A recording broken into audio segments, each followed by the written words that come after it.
suatu keniscayaan untuk menunjukkan sebuah posisi agar negara itu diperhitungkan dalam konteks persatuan dunia. Kalau dulu pendekatan persaingan antar bangsa itu menggunakan pendekatan yang oleh para ahli disebut pendekatan realisme. Apa pendekatan realisme dalam konteks persaingan antar bangsa? Pendekatan realisme, pendekatan yang menggunakan hard power, kekuatan yang keras dan militer. Instrumen utamanya adalah militer. Keras, instrumen utamanya adalah militer. Aktornya hanya satu kalau dulu dalam pendekatan realisme. Aktornya aktor tunggal, state, the only state, hanya negara. Tidak ada individu, tidak ada siapapun yang menyatakan kita perang. Hanya negara. Dunia berkembang, berubah, pemikiran makin banyak muncul, kemudian muncullah juga sebuah pendekatan baru yang mutakhir, pendekatan nasionalisme. Dalam konteks pendekatan nasionalisme ini, dia tidak lagi menggunakan kekuatan seperti tadi, kekuatan yang keras, kekuatan yang lembut, soft power. Pendekatannya tidak lagi militerisme, tapi ekonomi. Pendekatannya ekonomi. Dan aktornya tidak lagi tunggal hanya negara. Bisa negara, bisa korporasi, bisa individu. Ini menarik. Dia bergeser dari tadi hanya negara ke sini dengan pendekatan nasionalisme. Dia berubah state, corporate, atau individu. Tiga ini bisa. Semua kita bisa bersaing dengan warga negara mana. Contoh, hari ini kita kenal yang namanya misalnya Jack Ma. Saya yakin adik-adik pernah beli mungkin produk di Alibaba ya, online. Tapi ini Gen Z ini, adik-adik. Ini generasi Z yang memang sangat doyan, sudah tidak bisa lepas dari yang namanya teknologi, apalagi internet. Ketika membeli sebuah produk punyanya Jack Ma di pasar yang dibuat oleh Jack Ma, dalam hal ini Alibaba, Jack Ma kemudian bisa bersaing dengan siapapun yang punya Amazon, yang punya Apple. Tidak lagi Cina saja sebagai negara tempat dia ada. Kalau dulu tidak boleh, individu tidak boleh. Tapi hari ini individu, korporasi ataupun juga negara. Apa yang menentukan? Tidak lagi negara dengan kekuatan militer yang menjadi super power di dunia, tapi negara dengan kekuatan ekonomi. Perang itu tidak lagi perang senjata. Perangnya adalah perang dagang. Perang dagang. Pernah lihat, pernah perhatikan misalnya ini perang dagang Cina Amerika. Perangnya dagang. Ekonomi menjadi kekuatan utama. Siapa yang kuat secara ekonomi, dia menguasai dunia. Bergeser hari ini. Bagaimana dengan Indonesia? Bagaimana dengan Indonesia? Sebuah lembaga namanya International PricewaterhouseCoopers, IPWC, dia melakukan penelitian terhadap daya beli semua negara di dunia. Dari penelitian dia menemukan dan memproyeksikan akan ada 5 besar di tahun 2030 diukur dari daya beli. Dan 5 besar itu salah satu adalah Indonesia. Di tahun 2030 sebentar lagi, 6 tahun lagi. Benar atau tidak kita lihat di 2030. Menariknya dia geser lagi di 2050 ada 4 besar. Ada Cina, ada India, ada Amerika, dan yang 4 itu Indonesia di tahun 2050. Ini 4 negara dengan kekuatan ekonomi terbesar di dunia. Berarti 4 ini akan menjadi super power baru di dunia. Karena tadi pendekatan tidak lagi militer. Siapa yang kuat secara ekonomi, dia yang akan kuat di dunia. Dia menjadi negara super power. Indonesia akan ke sana. Adik-adik sekalian yang hari ini akan menjadi seorang sarjana ekonomi.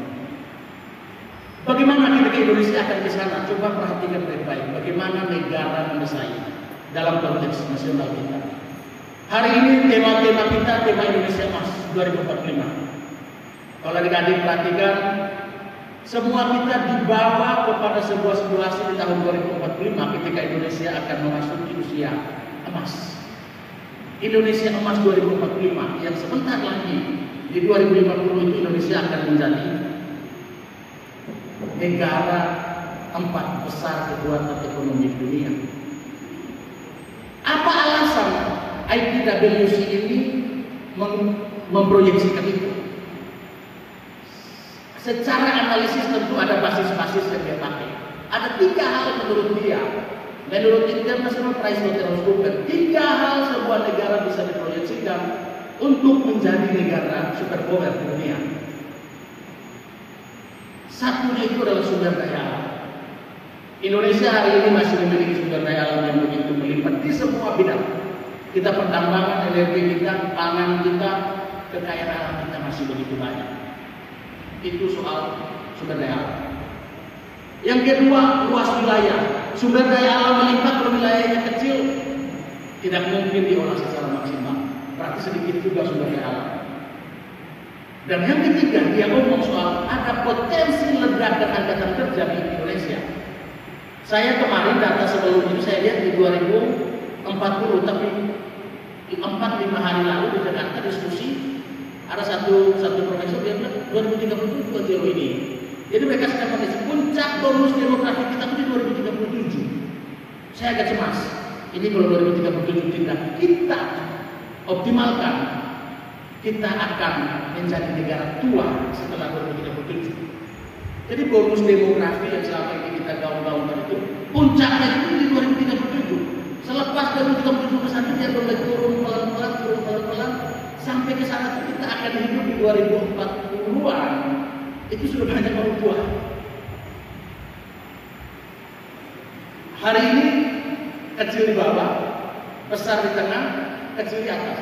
Yang besar itu akan naik terus, dan itu sampai 2037. Ke depan setelah 2037 berarti kita akan kecil juga, besar malah kecil, besar nanti bisa di usia 60 di atas. Berarti puncak untuk kita mengambil kesempatan itu hanya sampai di tahun 2037. Pikir-pikir sudah di 2037 ada jadi apa? Hari namanya human investment, investasi terhadap manusia, agar kita siapkan manusia-manusia unggul, agar tiba saatnya ketika kita mencapai yang namanya puncak bonus demografi, proyeksi, analisa, prediksi yang dikeluarkan oleh berbagai lembaga itu benar akan terjadi. Bapak Ibu sekalian, bagaimana dengan adik-adik teman-teman yang hari ini di Yudisium, yang hari ini mendapat gelar sarjana ekonomi? Bagaimana dengan Flores, bagaimana dengan Nusa Tenggara Timur? Karena keberadaan kalian tidak terlepas dari daerah tempat kalian mengabdi kelak, daerah tempat kalian selama ini berinteraksi dan mengetahui segala potensi. Generasi Z ini menarik. Saya punya pengalaman, saya milenial. Saya lulus dari Universitas Flores 2012. 5 Oktober 2012 saya sudah di tempat ini. Saya di Jakarta 2 Januari 2014 merantau, berproses di Jakarta, dan saya lahir tahun 90, saya masuk milenial. Kalian generasi Z, generasi di bawah saya. Saya punya pengalaman ketika merekrut anak-anak fresh graduate yang lulusan baru. Rata-rata itu bukan soal gaji yang mereka lihat. Ini pengalaman anak-anak di Jakarta. Yang mereka lihat adalah bagaimana fleksibilitas waktu bekerja mereka. Omong gaji tinggi tapi kalau kerja dari Senin sampai Jumat, rata-rata anak Jakarta tidak mau. Gaji tidak terlalu tinggi tapi kerjanya santai, kerjanya pakai handphone. Paling suka, makanya satu orang bisa bekerja di 5 bahkan sampai 10 tempat. Setiap hari kita ke kafe, lihat orang pegang laptop, dia kerja di kafe. Nah, ini fenomena-fenomena yang hari ini nyata di kalian generasi Z. Generasi yang tidak mau lagi bekerja pagi sampai sore, bekerja Senin sampai Jumat. Kalian generasi yang memang ada banyak penelitian soal generasi ini. Tapi saya boleh katakan bahwa bagaimanapun generasi kalian adalah generasi yang unik. Karena zaman memaksa kalian untuk mulai diperkenalkan dengan Internet of Things, dengan hal-hal yang berbau teknologi mutakhir. Saya tidak tahu dalam pemikiran kalian, dalam situasi itu ditunjang dengan kondisi daerah kita, kondisi negara kita apa? Di zaman saya sudah susah ketika berpikir menjadi PNS, generasi saya. Hari ini kalian bisa perhatikan ada P3K yang juga terbatas. Kira-kira output universitas ini kemana? Output perguruan tinggi ini kemana? Jangan lagi kita berpikir output perguruan tinggi itu untuk kemudian diserap di pusat-pusat pasarnya pemerintah, di kantor pemerintah. Udah mulai kurangi pemikiran itu. Terus kami mau buat apa? Kan itu bukan. Kami mau kemana? Adik-adik sekalian, sarjana di Fakultas Ekonomi dan Bisnis Universitas Flores yang merupakan bagian dari Nusa Tenggara Timur adalah seorang sarjana ekonomi di tengah pusat kemiskinan yang maha dasar. Kita berada di daerah yang miskin. Sarjana ekonomi dan bisnis berada di lingkungan yang kemiskinan. Apa yang harus kita pikirkan? Sudah ada para sarjana di Fakultas Ekonomi dan Bisnis Universitas Flores berpikir dan melihat realita yang hari-hari kamu lalui. Apa kira-kira yang harus saya buat ketika nanti saya selesai menjadi seorang sarjana?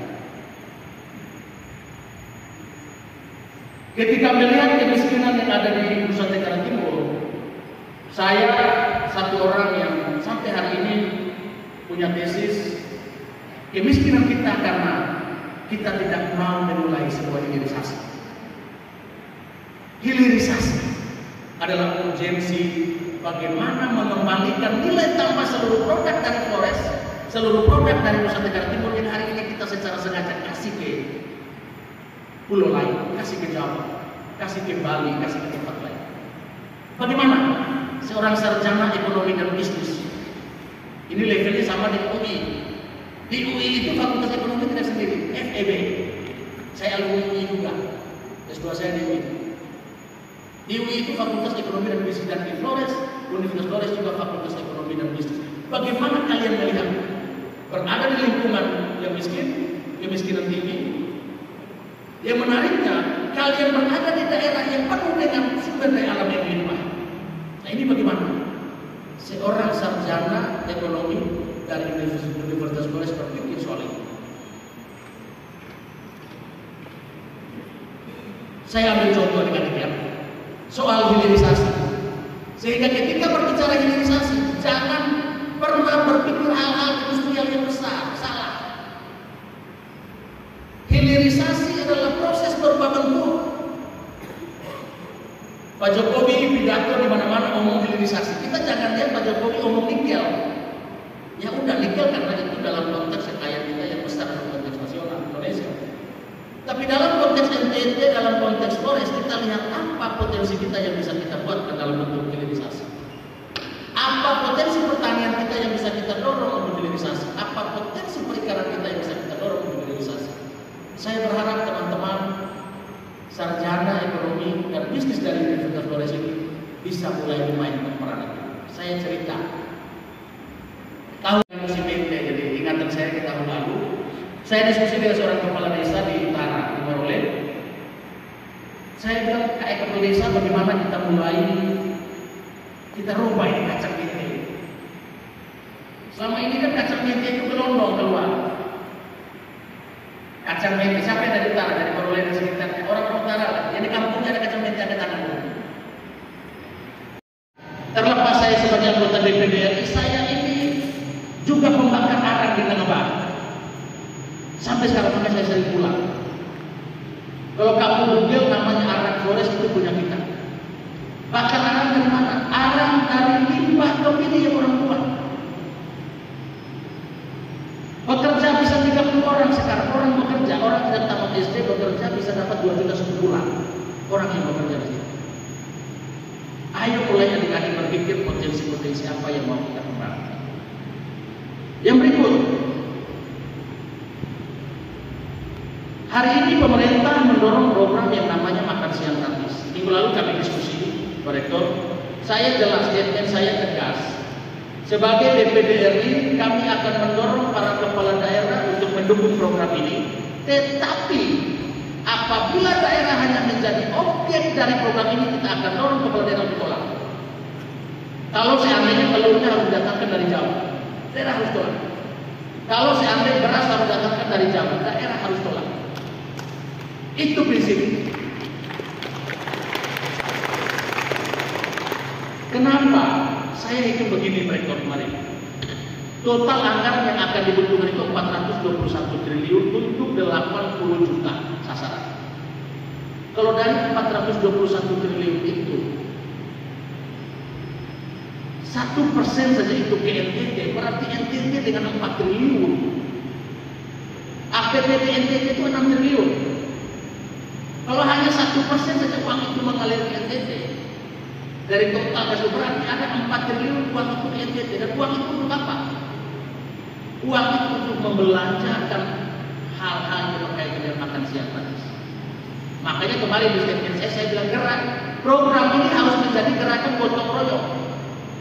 Para petani harus bergotong royong menyiapkan kebun agar menghasilkan buah, sayur, makanan dan lain-lain. Peternak bergotong royong agar menghasilkan daging dan telur, susu juga di dalam. Buruh bergotong royong mengangkut, transportasi bergotong royong, ibu-ibu bergotong royong menyiapkan makanan. Kita akan mendorong ke sana supaya sumber daya lokal harus menjadi prioritas. Bagaimana adik-adik menyiapkan itu? Coba dianalisa, duduk santai aja. Duduk di bawah pelabuhan, kalian perhatikan berapa banyak telur yang masuk ke NTT. Memangnya orang NTT tidak bisa menghasilkan telur? Emangnya ayam hanya di Jawa yang bisa menghasilkan telur? Buka di YouTube, saya pernah bicara tahun 2021. Labuan Bajo dan potensi penggembosan ekonomi lokal. Cek di YouTube. Ketik nama saya, Labuan Bajo dan potensi penggembosan ekonomi lokal. Saya melihat Labuan Bajo hanya nama, tapi ekonomi lokal tidak bergairah. Bagaimana teman-teman sarjana berpikir? Saya tantang kalian, ayo saya bantu buka jalan. Bantu buka jalan. Kita butuh banyak sarjana-sarjana ekonomi yang mau terlibat. Mau terlibat di kebun, mau terlibat di kandang. Harus menjadi pengusaha. Mindsetnya harus berubah menjadi pengusaha di bidang ekonomi dengan memberdayakan potensi-potensi lokal. Apa yang harus kita mulai? Pasti pertanyaan ini. Dalam konsep pengembangan sumber daya organisasi dia bilang begini, mulailah dari apa yang kita punya. Apa yang kalian punya saat ini? Kalian punya ilmu tentu. Ilmu itu kalau dalam dunia investasi itu intangible asset. Ilmu itu, ide itu tidak ada nilai. Dia nilainya melampaui nilai uang. Kalian sudah punya itu. Yang kedua, kalian, kita semua dari saya pikir sebagian besar dari sini, dari Flores, dari NTT, kalian hidup dengan kelimpahan sumber daya. Saya tantang teman-teman. Hari ini saya perhatikan Universitas sudah jalan dengan program kreditnya, mendorong sedikit-sedikit. Sebenarnya itu pesan ke masyarakat agar bagaimana berpikir soal hilirisasi. Bagaimana mahasiswa? Saya mau tanya itu. Mahasiswanya berpikir tidak besar. Sarjana ekonominya berpikir tidak besar. Ada pengembangan sekarang. Mungkin pernah dengar. Siapa yang dari Riau di sini? Dari Riau ada? Angkat tangan. Ada tidak? Terong buah itu 100 hektar singkong. 100 hektar singkong. 100 hektar singkong itu, dan kami mencoba dengan kepala desa yang berani pakai dana desa untuk itu. 100 hektar singkong itu kita hitung kemarin bulan 9 ini panen itu sekitar 10 miliar uang masuk ke desa itu. Dengan harga 1.001 kilo singkong. Kami sedang berpikir bagaimana proses hilirisasi ini minimal yang keluar dari Flores nanti itu terpukau-pukaunya. Banyak hal yang bisa kalian lakukan. Google saja mesinnya berapa? Mesinnya murah. 3-4 juta bisa kalian dapatkan mesin. Mulai pelan-pelan. Tadi kasih misalnya untuk apa? Mente, singkong misalnya itu. Ada lagi sekarang. Tadi malam. Tiba-tiba teman PA ini kebetulan di supermarket itu kelapa muda, yang tadi packingnya pakai dos. Satu buahnya 15.000. Kirimnya pakai kontainer ke Jawa. Jadi ini peluang-peluang besar. Kenapa adik-adik? Masa depan itu ada di tangan. Kita tidak mungkin makan kaca, makan plastik. Dunia maju seperti apapun yang dia makan tetap pangan. Dan hari ini kalau mau pangan, Flores, Nusa Tenggara Timur itu sebenarnya punya nilai yang lebih dari tempat lain. Kenapa? Ketika membeli pangan dari Flores, orang masih meyakini pangan yang ada di Flores itu masih jauh dari sentuhan-sentuhan dunia. Ini yang sebenarnya harus kita up, harus kita maksimal. Ini beberapa contoh ya, beberapa contoh. Saya menantang kalian dengan kemampuan kalian, kesempatan kalian. Kalian punya alumni juga. Saya ingin kita ada kakak di sini. Ayo kita bersama-sama. Kita membutuhkan banyak sekali sarjana yang mau ke kampung dan mau berbuat untuk dalam kerangka hilirisasi. Yang terakhir adik-adik, segala sesuatu yang akan kalian lakukan ke depan, ada 4 hal yang saya coba bagi dalam kaitan dengan keutamaan yang saya pegang. Jadi saya ketika masuk ke Jakarta 2014, senior saya bilang begini, Angelo mau baca buku yang namanya judulnya Heroic Leadership. Saya kaget, ini buku apa? Saya beli di pasar, buku Heroic Leadership. Jadi buku ini dia meneliti soal sebuah perusahaan namanya JP Morgan. Dia meneliti kenapa perusahaan ini bertahan 500 tahun. Kenapa dia bisa bertahan 500 tahun lebih? Dari penelitian mereka, ternyata setelah ditelusuri, ada 4 nilai yang dipegang kuat oleh perusahaan ini. Dan itu termanifestasi dalam prinsip-prinsip individu yang bekerja di dalamnya. Kebetulan pendiri perusahaan ini seorang Jesuit. Dia pendiri Jesuit, Ignatius Loyola, yang Santo Ignatius Loyola. Setelah ditelusuri ada 4 utama. Yang pertama itu self awareness, kesadaran diri. Kamu harus sadar, saya berada di mana, bagaimana potensi saya, bagaimana kekuatan saya, bagaimana kelemahan saya. Harus. Karena hanya dengan kesadaran diri kamu bisa tahu hal mana yang saya up, hal mana yang saya rem. Gas atau rem itu tidak hanya di status, di story, benar tidak? Mana yang harus saya gas, mana yang harus saya rem. Kalau kita kenal kita punya potensi, sadar diri. Yang kedua, fleksibel. Harus fleksibel. Adaptasi dengan perubahan. Karena hanya satu yang kekal, satu yang abadi itu berubah. Kalian harus siap beradaptasi dengan perubahan yang terjadi kapan. Sebentar lagi kalian ditagih masalahnya. Pulang kampung ini kalian bertanya. Berpikir apa yang bisa kalian buat, apa yang bisa kalian maksimalkan. Dengan sebisa mungkin melakukan adaptasi terhadap situasi yang terjadi di sana. Yang ketiga, cinta. Jadi menarik. Apapun pilihan kalian setelah ini, apapun profesi yang akan kalian ambil, lakukan itu dengan cinta, sepenuh hati, tulus. Makin lama, makin dalam kalian akan merasa apa yang kalian pilih itu bagian dari kehidupan kalian yang mau tidak mau kalian cintai secara tidak. Yang keempat, harus heroik. Apapun pilihan kamu harus total.